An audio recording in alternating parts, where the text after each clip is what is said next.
What's up, everyone? Thralls Metal here once again. I'm Necrotic Neck. I'm Jammin John. And we have yet another album review in the month of December. Probably only maybe like one more of these, but we definitely want to get as many releases as possible before we start unleashing our year-end lists, which are lengthy. Pretty massive, yeah. We were going to try... In the past, we've done top 20 and just found out that this year it was impossible. 40. It's 40 We're for me. at 40. Yep. So, and even so, my list isn't even done yet, and there's still a whole bunch of stuff I haven't even touched on yet. So I've got some work to do. So yeah, to thicken the plot a little bit, yet another release that we want to throw in there just to make it more difficult to choose between good releases. Son of a bitch. We have the newest album from Green Druid at the Maw of Ruin. This comes out on the 4th of December on Earache Records, surprisingly, which honestly, this might be the first Earache Records. Yeah, I don't think there's been anything notable that's come out this year on Earache. It's been kind of a quiet label for a number of years, and I saw this and was like, well, I'm going to give it a whirl because this definitely looks metal as hell because the cover's pretty damn cool. Yes.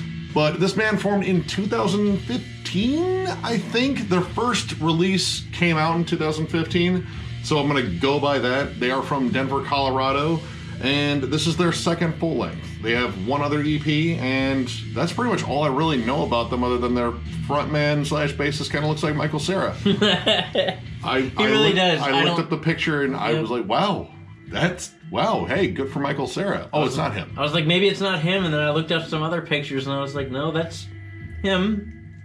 It is the least metal photo I think I've ever seen anyone in a metal band I love take. his photo on Encyclopedia Metal, whatever you want to say.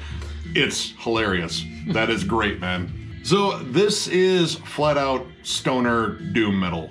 It really couldn't be anything more than that, but surprisingly, it kind of expands on that sound throughout this entire album, but right away, opening bass chug, you feel this tone. That big old gritty, dirty, nasty bass tone, and then that pulsing guitar just immediately screams pallbearer. Yes. And yob. Both of those bands. Right out of the gate. And who knew Michael Cera could sing? Yeah.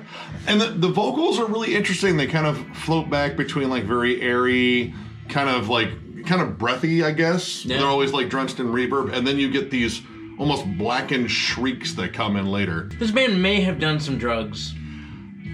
I mean, I'm just gonna put it out there. They're in Denver. Stoner metal? I smoked a lot of pot last time I was in Denver. This opening track, The Forest Dark, is just a really good pace setter. Now, this album is long. It is over an hour long. I think it's an hour and 6 minutes. 6 minutes? Yeah.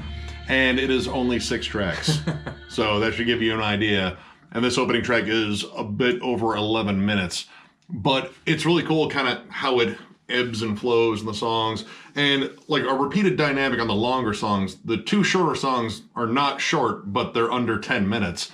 Is the whole deconstructing and rebuilding and then adding some dynamics that I really didn't expect. Haunted Memories, the longest song on here, while it pretty much navigates a lot of, stoner doom and very like ambient kind of psychedelic stuff. In fact, there is a long bridge on this that pretty much takes up a good chunk of the song. But towards the end, they squeeze in a section with blast beats and sort of a atmospheric black metal tremolo.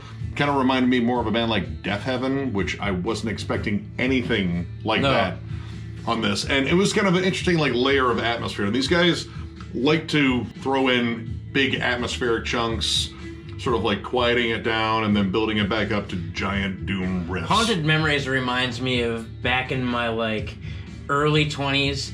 I lived in the historic end of town and had a bedroom that was probably about the size of where we're sitting right now, like an 8x8 room. It was this teeny tiny bedroom, and everybody loved to hang out in there.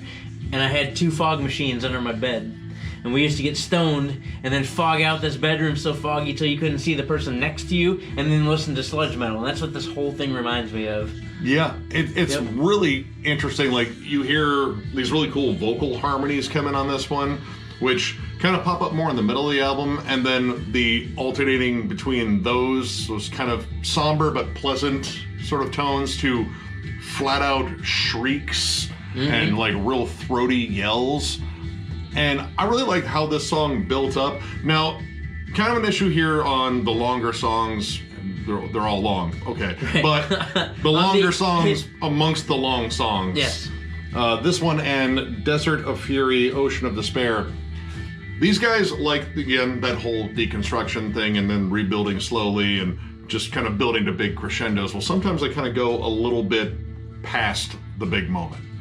And that was kind of an issue I had on Desert of Fury, Ocean of Despair, is they have this long section where it really builds up to this tremendous, almost flat-out Death Doom moment. Like, the vocals get deeper, they're more harsh, and you think, bam, this is where it's going to end. It's going to end on this very strong note. And then it kind of tails off in this atmospheric bit with, like, kind of, I don't know, like, drony vocals and just kind of clean guitars and emptiness. I mean, it's cool, but it didn't quite feel like the big payoff. It felt like I got like little installments in terms of the payoff. I mean, when you write a 13-minute song, especially if your wheelhouse is something like stoner metal, it's not a prog song, so it typically doesn't branch off like other songs will. You just gotta fill it with riffs, and like at the end of Desert of Fury, Ocean of Despair, at the very end, it sounds like they're on a beach and there's aliens and seagulls. Yeah. And aliens are throwing seagulls at one another. Talking about how heavy the ocean is. Like, well, I mean, yeah, it would be. But I do like the breakdown in that song. That slimy, grimy sludge chug. It might be one of the heaviest moments on this. I think it's probably one of the heavier moments on the album for sure. And then when it finally does kick in with the drums, it sounds like a blackened Neurosis. It really does. Like, it sounds like, I can't remember the guy's name, but the bassist in Neurosis, not Steve Von Till or Scott Kelly, the bassist. The other guy. When he comes in and throws out his big, like, nasty growls and just instantly makes the song heavier, whatever song he's doing in Neurosis, it's that kind of moment. Now, one of my favorite songs on here is one of the shorter ones, quote unquote. It's still 8 minutes long. A Throne Abandoned. This song has some flat out giant hooks in it. Yes, yeah. This actually reminded me a lot of it. So, like, and we want to see this happen, by the way. It reminded me of a cross between Alice in Chains and High on Fire. And what I want to see happen is I want to see Jerry Cantrell and Matt Pike do an album. I think that would be killer. It has, like, the flat out High on Fire riffs and, like, just kind of like this big stomp of a, like, chug to it. But when you get down to the, like, softer sort of, I guess, verses, they're softer in a sense. They're still very heavy and very, I guess, psychedelic. The bass pretty much drives it, and you get this sort of syncopated chug, and then the vocals are really, really cool here. Yep.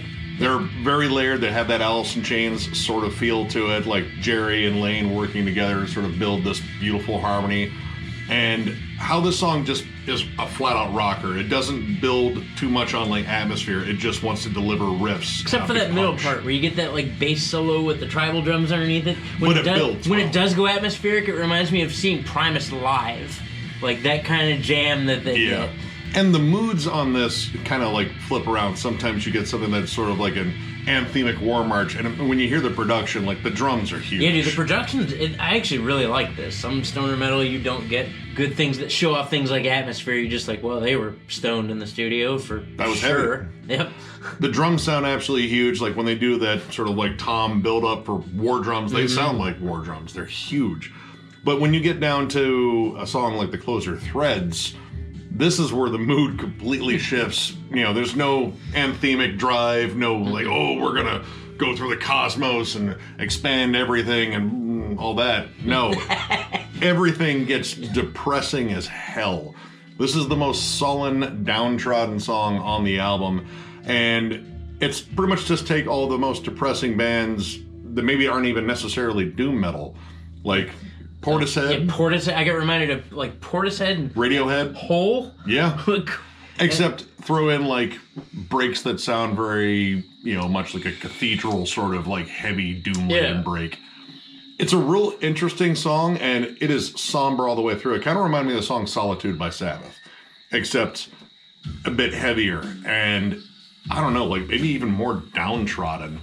I mean, I think the chorus was him just repeating, "I'm always alone." And I was like, man, dude, Feel you, Michael Cera. Yeah, Michael Cera, get some help, bro. Go see somebody. I guess for me, an issue with this album, in terms of it's kind of a minor issue, is this is essentially, you know, a really nice slab of meat, especially when it comes down to like these big heavy riffs. There are loads of hooks, and the tone is absolutely perfect for stoner doom. It's just sometimes over seasoned with like, you know, too much in a song in terms of like, you know, like, oh, we need to keep this going. I was like, did you? Because you had a really cool part here and you could have capped it off. Right, you could have either capped it off or you could have built with it, but or like too much atmosphere. But this is still a really, really good listen. And overall, I'm gonna give it 3.5 stars. I think this is a solid album. Like if you love stoner doom metal, you're gonna love this. And there's tons of stuff to love in here. I just think it gets a little long-winded. I mean, this is over an hour, but I mean, within that hour, you still get a lot of really cool stuff. The songs definitely take you on interesting journeys. Just sometimes like, well, we didn't have to take that path because I felt like we took the long way around the short way. But I really can't say much else about this other than I'll probably jam it again because I thought this was really good. And I'm probably gonna look up for their debut too. I'm gonna give it a 3. I think it was a good solid listen. I think there are a couple things that I will go back to. I think there's a couple things I'll fast forward through. I actually found this band like 2 weeks ago just in a random stoner doom sludge playlist on Spotify, and I was like, oh man, we gotta check out this record, dude, check this out. And then I came over and Nick was like, yeah, we're gonna do Green Druid, and I was like, that's the band. I liked the single, The Forest Dark. That's the first one they released. I did find it though, on a couple of the longer songs, it was easy to zone out to the point where we were halfway through the next song and I was like, oh shit, are we on another song? And sometimes that's not good. I mean, if you're baked and just listen to one album and it's not Dope Smoker. Right. I mean, this is a worthy substitute. Yeah, dude, for sure. Yeah, man, get baked and listen to this album. I think that's what they want. They're in Denver, I know that's what they want. So, if you enjoyed this review, give it a thumbs up. If you are new to the channel, subscribe because we do stuff like this all the time. We will catch you later.